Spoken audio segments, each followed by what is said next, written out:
In this video, I'll be showing you step by step how to create an invoice on Stripe. It is super easy to do. So the first thing you need to do is open up Stripe like you usually would. Then from here, you need to go up to this dot over here called Create and click Create Invoice. Then from here, it should be looking something like this, where you can see an overall preview of this specific invoice. And over here, you can customize it to however you want. Over here, you can add the customer, and I'm just gonna click this person right here. And you can also add an email address for this specific person over here and add a language if you want to do that. You can also down here add additional details like this over here. Then from here you can add in the currency, and I'm just gonna choose USD.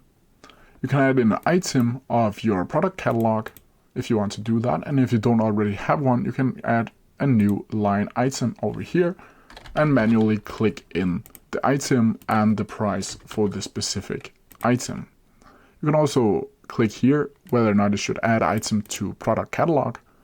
And over here you can also add other item information like tax rates, coupons, and supply date and discountable. Then from here you need to go down to the payment collection, and here you can either select request payment or schedule finalized payment or auto charge customer. Request payment basically is an invoice requesting payment on a specific date, and you can choose here whether it should be today, tomorrow, 7 days, 14 days, 30 days, 45 days, 60 days, 90 days, or a custom date. Down here you can also add a schedule finalized date, where you can schedule a specific date that you want to send the invoice for. Down here you can also add a manage payment methods, where you can choose whether or not it should be a direct bank deposit, Amazon Pay, bank transfer, credit card or debit card, link, or PayPal. Auto charge customer basically means that it automatically charges a payment method on file. Now it's time for delivery.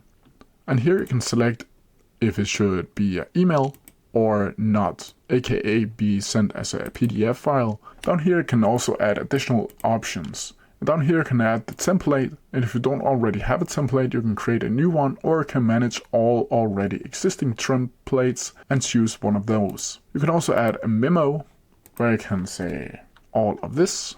You can add a footer, a custom field, or a tax ID.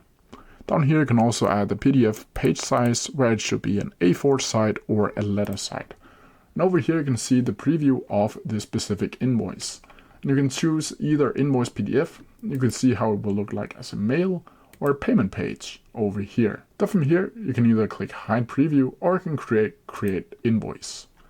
And now, as you can see here, you will see a preview of the specific invoice, and you can either continue editing or confirm invoice. And when you click inform or confirm, you will see this, where you have the option to download the PDF on the direct page over here, where you can copy it and send it to your customer. By clicking OK, you'll get this view over here.